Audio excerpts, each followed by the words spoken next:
We're at Melodifestivalen 2020, semi-final 4 in Malmoe, the legendary arena of Eurovision 2013. With me now is Frida from Sweden. Nice to meet you, Frida. Nice to be here. Nice of you to come. Thank you very much. Yeah, I flew in from Amsterdam this morning with a 4 o'clock get-up this morning. Wow. Are you a really Eurovision fantast? Or have you always loved it? Oh, yeah, well, since 1980. Okay, I that's watch a long it, time, yeah. Yeah, and have you, let's talk about this. When did you start watching Eurovision? I remember when I was really young, then it was only one competition and one winner in one time. You know, we didn't have this many competitions in semi-finals. But that was Carola Häggkvist. You know Carola? Yeah, of course. Everybody of course, knows. you know. The wind machine was invented by her, didn't it? Of course. And yeah, I remember that. And then I watched a lot when I was younger, but then I didn't watch it so much. But now I have kids. I have one 4-year-old and one 8-year-old, and now it's back on track watching Melodifestivalen. Wow. And also I've been participating in Melodifestivalen. Indeed, you've been there 4 times. Yeah, this is the fourth time, but never as solo act. Last 2 times I was with my band Cookies and Beans. Okay, yes. First it was 2010 and then it was 2013. And before that I was with a band called La Rox. Okay, as well, yeah. And actually one of my backing vocals girls, Beata Harrison, she was in that band too. Oh, okay. So now we're back. Fantastic. Welcome back to Melodifestivalen. So you've had your second rehearsal. I watched it on the television from the press center. Yeah. What was your feeling tonight? There's no audience as such yet, but still it's a little bit of audience. I mean, all the press people are there, and it gives me a lot of energy. I mean, I can see them. I can see their eyes, and it's just so much fun.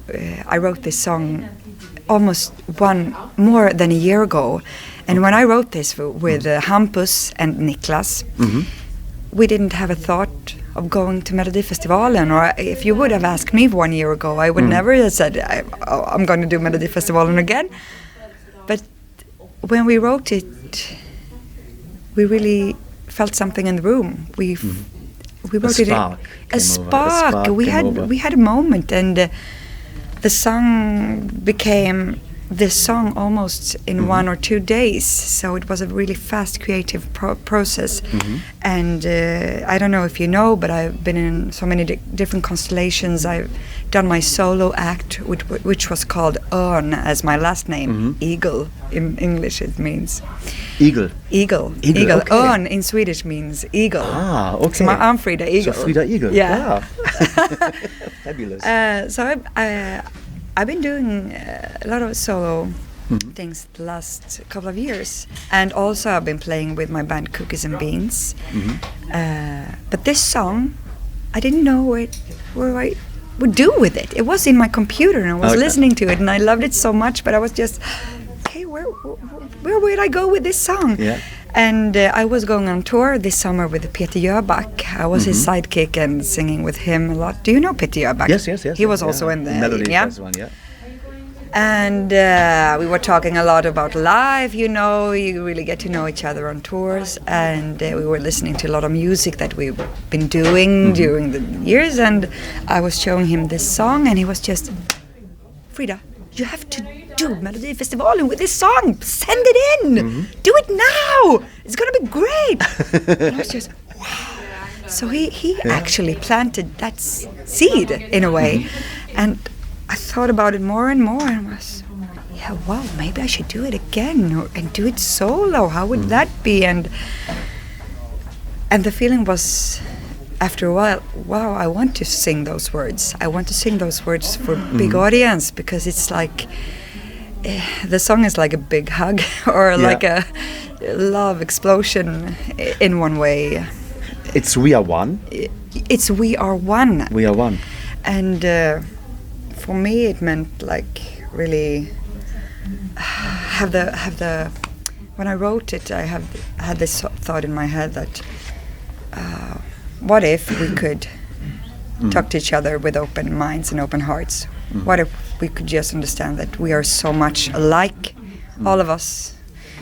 I know you've been through your ups and downs. I know that because you're a human being, and I've been through my ups and downs. I've been feeling so lonesome and so lost sometimes, and sometimes I'm on the top. And if we would just could see that in each other, we could have so much better communication and open up some more and understand each other a lot more. And that could be such a big power, and it is, because it's happening right now. I mean, people are opening up, people are talking to each other and showing their flaws and their how do you say it in English? You know, people are opening up and showing their emotions in a way, and it's so much easier then. So it's like, come on, let's do this together. This is amazing you say that, because the slogan of this year's Eurovision Song Contest is "Open Up."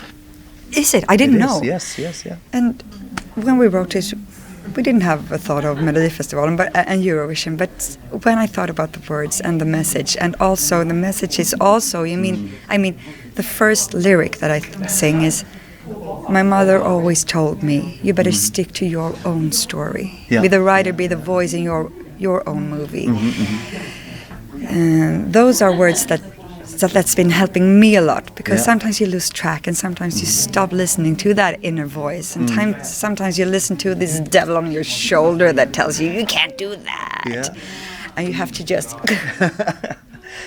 do like that. You have to take it away. I see you are getting very emotional to talk about the song. I see that. Yes. So basically, that was also the animation to write the song as well. Yes.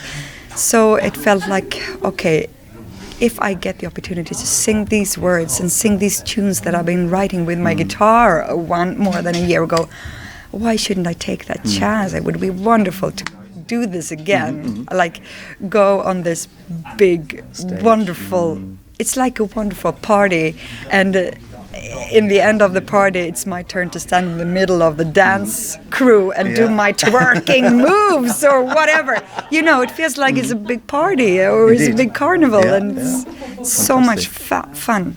Well, I hope very much for you that the song gets into the final. I hope so. Would you see it as a disadvantage if you would have to go through the second chance? If you go to the second chance, you can do it again. I mean, that could be a really good thing, and I can hang out some more with my best friend Evelina and Beata, who's doing the backing vocals with me, and I mean, we're such a great crew also, so it's really a pleasure of just hanging out and having a good time here. So it's the fourth time you do Melodifestivalen, and you have been doing it in other constellations. Now the first time as a solo artist. So what do you find easier for you, as a solo performer or to be in a group? Because I think in the group you feel more stronger, I think. For me, I think it was really good to do it in the group in the beginning, because I remember when we did the first Melodifestival with Cookies and Beans.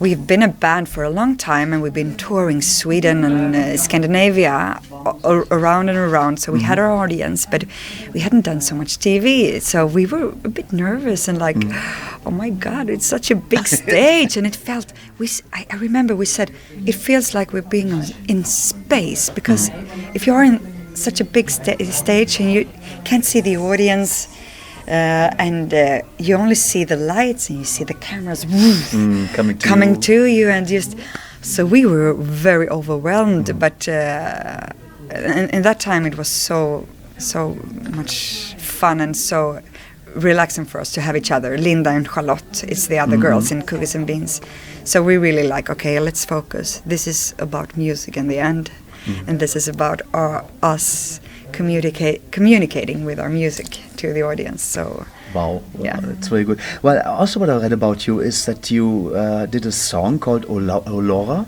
which Olora is the band. Okay. Olora is the band that I had for many years, and we did a song called Release Me. Okay. And that was in Germany as well. It was exploding all over the world. It was a huge hit, because it was used for commercial on television. Yeah. For I don't know if you can say it. Yeah, can you say it? Saab. It was. And so that was really big. It was all over the world. It took us to Australia. We toured there. We toured all over Europe, and Yeah, Oh, amazing. Yeah, a little amazing. song of 3 minutes to take you all around the world now. It's amazing. Yeah, it's amazing. So we were really going on tour and having a wonderful... Did you write that song then in mind for that commercial? No, actually a friend of mine wrote it. And that was the first... I was a singer, I was playing with all of my bands, I was working a lot, but nobody knew me, nobody knew my voice. I was going to school and actually I had Oh Laura and I had Cookies and Beans already, and also another band called The Kissing Cousins. And do you know who was in that band as well? No. Hampus, who was writing this song with me now. Ah, okay. So everything is just Wow. one big happy family in a way. Fantastic, Everything fantastic.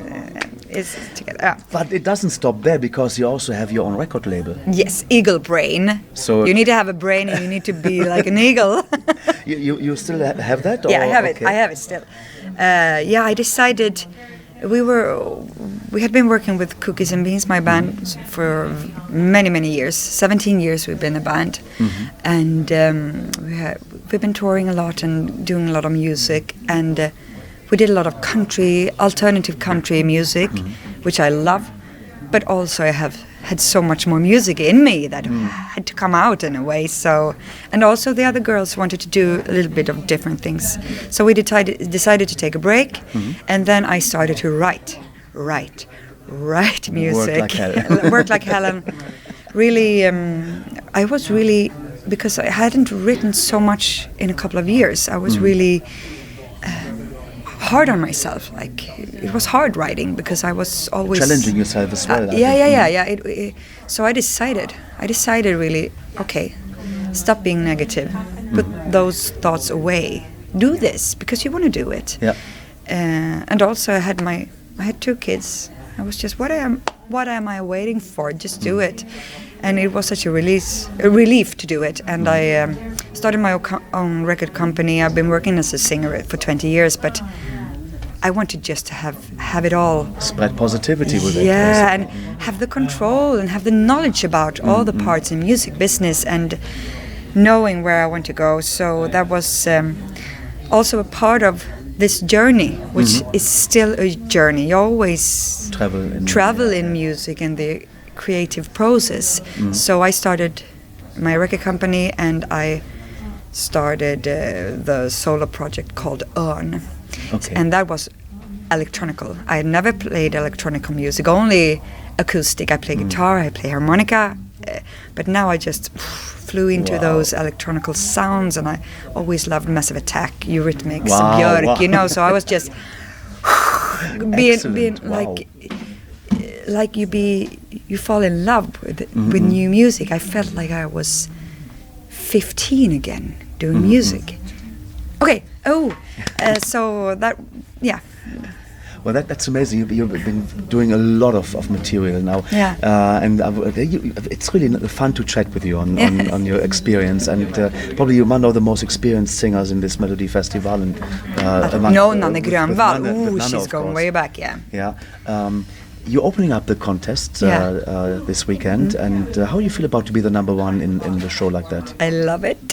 I really love it because it's just like smacking in that energy from the beginning, and you don't have to wait for something. You just, just doing it. So that feels so good to do it. One or two more questions I have is: you're a songwriter. For whom would you love to write a song? That's a good question. And then sign that person to your record label.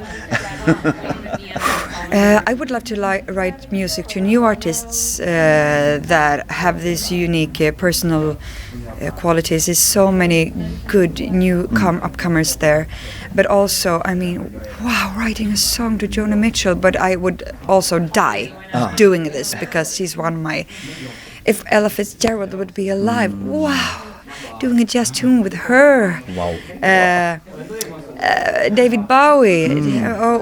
But you know, I'm not one of those who sits alone writing and doing it by my own. I love doing it together with people. That's the drivkraft. That's the. I get so much energy of doing it with others all the time in the room. So I would love to write with them. Beatles as well. They are my house gods.